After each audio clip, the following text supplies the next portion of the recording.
노트의 인문 4번 영역입니다. 자, 같이 한번 읽어볼게요. 자, 우리는 일반적으로 마음속 상태를 겉으로 분명하게 드러내거나 나타낼 때 표현이라는 말을 사용한다. 그러나 표현이라는 말이 단지 자신의 심리적 상태를 드러낸 데만 쓰이는 것은 아니다. 근데 어쨌든 표현은 심리적 상태를 드러내는데 쓰기도 쓰는데 플러스 알파가 있다는 뜻이잖아. 때로는 자연을 대하는 우리의 태도나 반응 태도에도 표현이라는 말이 적용된다. 자, 그럼 플러스 알파는 뭔데요? 태도, 반응, 또 표현이다. 예를 들어 축 늘어진 나뭇가지를 보고 애처롭다라고 말하는 경우가 있다. 이는 나뭇가지 자체가 감정을 지닌 것은 아니지만 우리가 그것을 바라보며 내면의 정서를 투영하고 넣고 외부로 드러내는 행위를 통해 표현이라는 말을 사용하게 되는 것이다. 뭐 예시가 조금 받아들이기 어려울 수도 있을 것 같아요.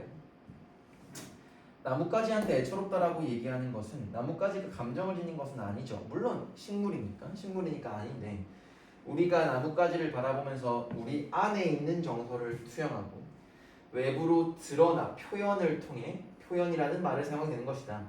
하지만 표현이라는 말이 가장 널리 사용되는 분야는 다름 아닌 예술이며 예술과 표현의 관계에 대해서는 오래전부터 다양한 견해가 논의되어 왔다. 그러면 잘 봐. 저는 여기서 두 가지에 집중을 했어요.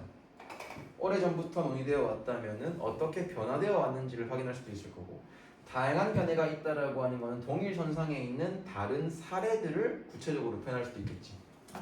첫째로 표현을 예술가가 창작 과정 속에서 행하는 내적 활동으로 보는 견해, 입장이 있다. 예술가 창작 과정, 만드는 과정 속에서 하는 내적 활동으로 표현을 본 견해가 있다. 이 입장에서 표현은 예술가의 마음속에 일어나는 정신적 과정, 즉 정신적 과정은 마음속에서 일어나며 얘를 내적 작용으로 보는 거겠죠. 이러한 입장을 대표하는 사상가가 크로체와 콜링우드이다. 얘들아, 사상가라고 하는 거에 너무 겁먹지 마라. 그냥 인문지문에서 사상가라고 하는 말 나온다? 철학가로 생각하면 된다. 철학가들이 얘기하는 말은 니네가 100% 다 이해를 못해도 된다. 어차피 문제에서는 복이 이 뭐랄까요, 제시된 내용 안에 있는 것 이상으로 묻지 않는다. 절대적으로 묻지 않으니까 그냥 철학가의 입장이구나 라고만 생각하시면 됩니다. 그럼 지금부터 철학자인 크로체, 철학자인 콜링우드에 대해서 얘기할 거야. 크로체는 예술의 본질을 직관과 동일시했다. 똑같이 봤다. 직관이라고 하는 것과. 그의 관점에서, 크로체의 관점에서 직관되기 이전의 것은 단순히 혼란스럽고 수동적인 인상에 불과하다. 그러나 여기에 우리의 정신이 개입하게 되면 그것은 명료하게 확실하게 구조화된 이미지로 객관화되며 이때의 정신활동이 바로 직관이고 동시에 표현이다. 직관과 동시에 표현이 들어갔으니까 직관이랑 표현은 같은 말. 누구는? 크로체는. 근데 잘 봐. 직관되기 이전의 것도 표현이야? 아니야. 크로체 입장에서는 아니야. 직관되고 나서 정신이 개입을 해야지 어떻게 돼? 구조화된 이미지로 객관화돼. 그 객관화된 이미지가 직관임과 동시에 표현입니다. 아시겠죠? 자, 쌤, 정신활동이라고 하는데요. 당연하죠. 이미지로 객관화된다라고 하는 거, 그 이미지 어디 있는데? 정신에 떠오를 거니까. 따라서 그는 예술가가 직관을 통해 내적 이미지를 자발적으로 형성하는 활동으로 이해했다.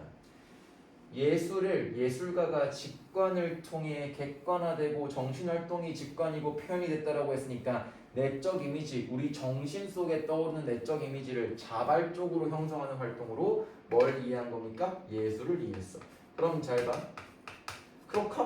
크로체, 미안하자. 크로체의 입장에서 이 예술이라고 하는 거에서는 직관, 굉장히 중요한 역량일 거야. 맞니? 자, 그런데 인간의 일상적 경험 또한 알고 보면 이러한 내적 이미지가 자발적으로 생성됨에 따라 이루어지는 것이다. 잘 봐.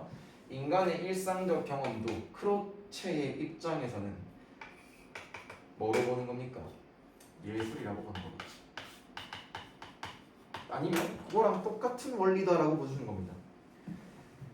이러한 관점에서 이러한 크로체의 관점에서 콜링우드는 우리의 일상적 경험과 예술 간의 본질적인 차이가 있는 것이 아니다라고 주장했고, 기존의 미학이나 예술학이 일상과 예술 간의 연속성을 간과하고 부족하게 보고 예술을 일상의 정신적 삶과 유리시켜 따로 봐서 특수한 기능이나 귀족적 취향의 산물로만 취급해온 것을 강하게 비판했다. 그럼 잘 봐.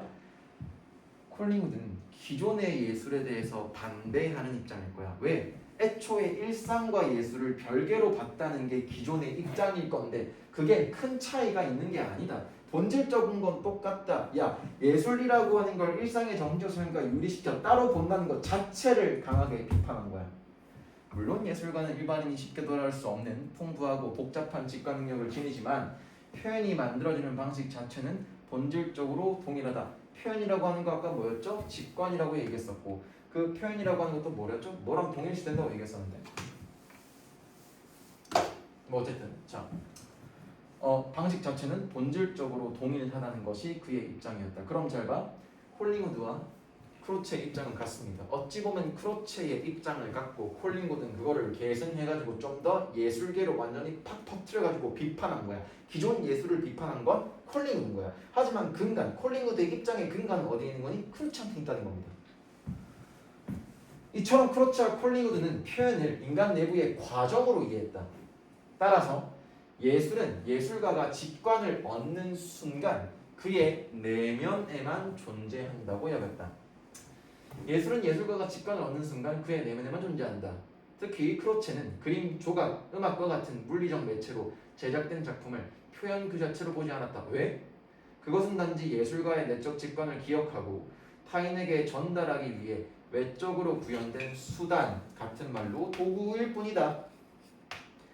하지만 이러한 크로체의 견해는 물리적 매체로 제작된 작품이 지니는 의미를 포착하지 못한다는 한계가 있다.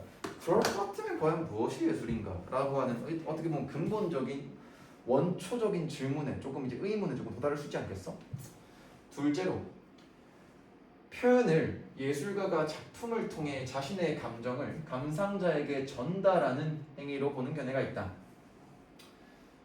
예술가가 작품을 통해서 전달하는 행위로 보는 견해가 입장이 있다. 이 관점은 예술의 본질을 소통, 커뮤니케이션에 두면 톨스토이가 대표적인 인물이다. 톨스토이는 예술가가 과거에 경험한 감정을 다시 불러일으켜 선, 색, 소리, 움직임, 언어와 같은 매체를 통해 전달하여 다른 이들로 하여금 동일한 감정을 느끼게 하는 것이 예술이라고 했다. 우리는 이걸 간접 체험이라고 얘기를 하기로 했어요.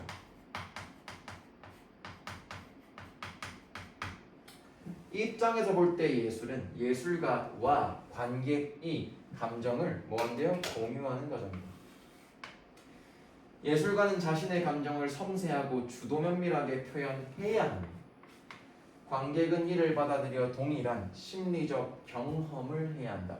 자, 자신의 감정을 섬세하고 주도 면밀하게 굉장히 센시티브하게 표현해야 하며 관객이라고 하는 거 독자가 될 수도 있고 감상자라고 볼 수도 있겠지. 이를 받아들여 동일한 예술가가 했던 경험, 감정을 해야 한다.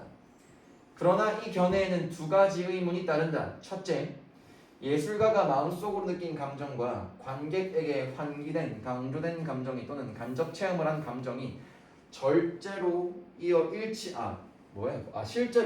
일치하는지 확인할 방법이 없다는 것이다. 없다는 점이다. 아까 소리가 나서 예술가가 마음속으로 느낀 감정과 관객에게 환기된 감정이 실제로 일치하는지 확인할 방법이 없다는 것이다. 잘 봐. 예술가는 슬픔을 느껴가지고 선색, 소리, 움직임, 언어와 같은 걸로 뭐 A라고 하는 감정을 전달했다고 쳐보자. 근데 과연 독자, 감상자가 똑같은 걸 느꼈는가? 확인할 수 있는 방법이 있대, 없대요? 없대. 둘째, 관객은 예술가와 동일한 감정을 느끼지 않더라도 작품을 깊이 있게 감상할 수 있다는 점이다. 있다가 맞아요? 없다니? 자, 예술가가 마음속으로 느낀 감정과 감정이 없다. 그러니까 그걸 똑같이 느꼈는지 모른다. 둘째, 관객은 예술가와 동일한 감정을 느끼지 않더라도 작품을 깊이 있게 감상할 수 있다는 점이다. 잘 봐. 이 느낌이야. 동일한 걸 해야 한다네. 근데 과연 동일하게 했을까? 동일하게 했을까? 그리고 두 번째, 야, 동일한 걸 안 했더라도 얘는 더 깊이 있게 감상할 수 있어. 예술가 말고 감상자라고 하는 애들도 깊이 있게 감상할 수 있어. 봐, 극과 극이야. 두 가지 의문이 서로 다른 양상으로 펼쳐지고 있는 거야. 이해되십니까? 이처럼 예술의 본질을 동일한 감정 전달로 한정하는 거. 자, 지금 봐봐. 한정하는 거야. 딱 경계짓고 있는 것은 예술에 대한 관객의 주체적이고 다양한 감상 가능성을 간과한다, 얕본다라고 하는 결과를 낳는다. 셋째로, 표현을 예술작품 자체의 내재적 성질로 보는 견해가 있다. 표현이라고 하는 게 내재적 성질로 보는 견해가 있다. 이 입장은 예술작품이 구조적으로 표현성을 지니고 있으며 관객은 단지 그것을 알아보는 것일 뿐이라고 주장한다. 다시 말해 음악이 슬프게 들리는 것은 우리가 슬픈 기분이어서가 아니라 음악 자체에 각인된 표현적 속성인 슬픔이라고 하는 게 있기 때문이라는 거다. 몇 개 나왔니? 입장 3개 나왔지. 3개가 각자가 다 다릅니다. 그럼 일단 공통점부터 찾아봐. 그리고 차이점 드러날 거야. 드러나는 그게 문제로 나올 거야. 그렇다면 작품은 어떻게 표현성을 그 자체의 성질로 가질 수 있을까? 이건 어떻게 보면 이제 입장 3번째 거의 추가 설명이겠죠. 이에 대해 랭어는 예술작품이 감정을 상징화할 수 있는 능력을 지니고 있다고 설명한다. 잘 봐.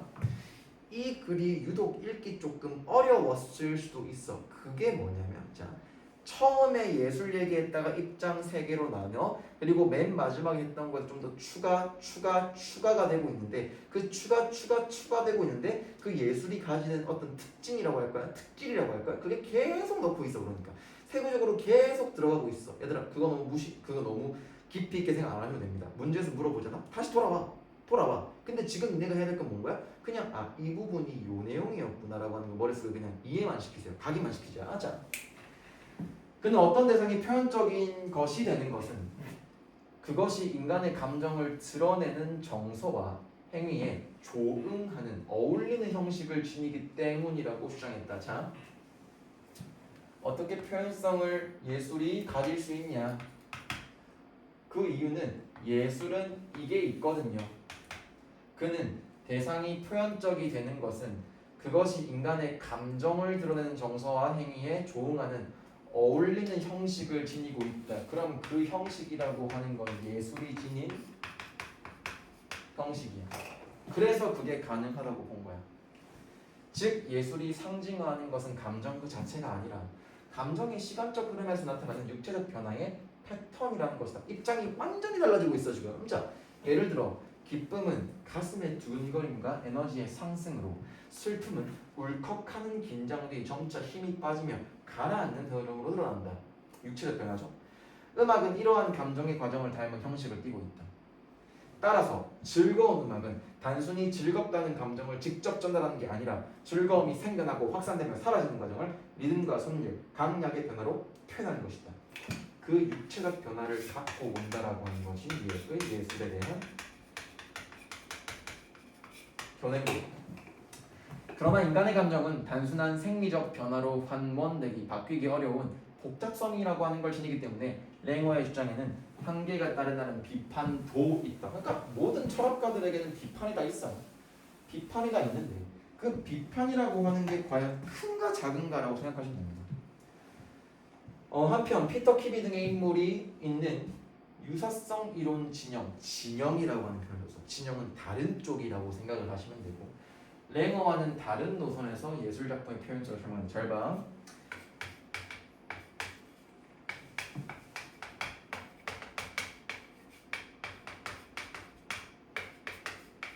이렇게 나오지. 이렇게 나오는 거야. 자, 이들은 키비는 인간의 몸과 행동에서 표현적 성질을 탐지하는 우리의 자연적 경향성에 주목한다. 아까 랭어는 뭐라 그랬어요? 그 어떻게 보면 그 뭐냐 생체 리듬, 뭐 육체의 어떤 변화 패턴이라고. 얘는 뭐라고 하는 거야? 자연적인 경향이라고 하는 건 그렇다라고 생각하는데요. 예를 들어서 나는 밥을 안 먹는 경향이 있다. 얘는 그냥 밥 안 먹는 새끼인 거야 그러니까. 아시겠니? 자, 사람의 얼굴 표정, 목소리, 걸음걸이, 몸짓 등은 감정을 직접적으로 드러낸다.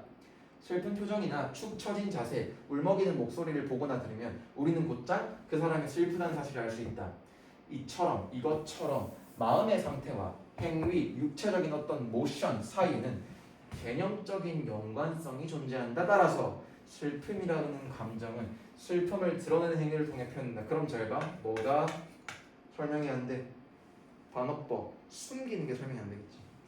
이 이론에 따르면 음악이 슬프게 들리는 이유는 음악에 지닌 형식적 특징이 슬픔을 경험하는 사람이 보이는 행동적 표현과 유사하기 때문이다. 그렇겠죠.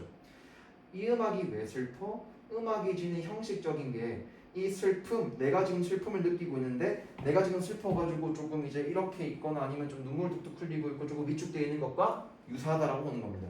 그러나 이 이론은 음악을 비롯한 예술 작품이 표현할 수 있는 감정을 특징적인, 대표적으로 특질되는 육체적 표현성을 지닌 것들로만 제한하게 되고, 이에 따라 이 이론이 적용될 수 있는 범위가 상당히 축소된다라고 하는 한계를 지니고 있다. 그래서 쌤, 이 주제, 이 글이 얘기하고 싶은 건 뭔데요? 없어요. 다 다르다. 입장 구분만 좀 해봐. 그럼 그거 문제로 맞출게. 이 이야기가 그러니까. 아시겠지? 자, 지금 개념이 어떻게 보면 크게 4개 나왔어요. 4개 나왔는데 뭐가 하나라도 확실하게 이해가 된다라고 하는 게 있어? 없어. 없으니까 철학인 거야, 얘들아. 없으니까 철학인 거고 그냥 차이만 구분하시면 됩니다. 아시겠죠?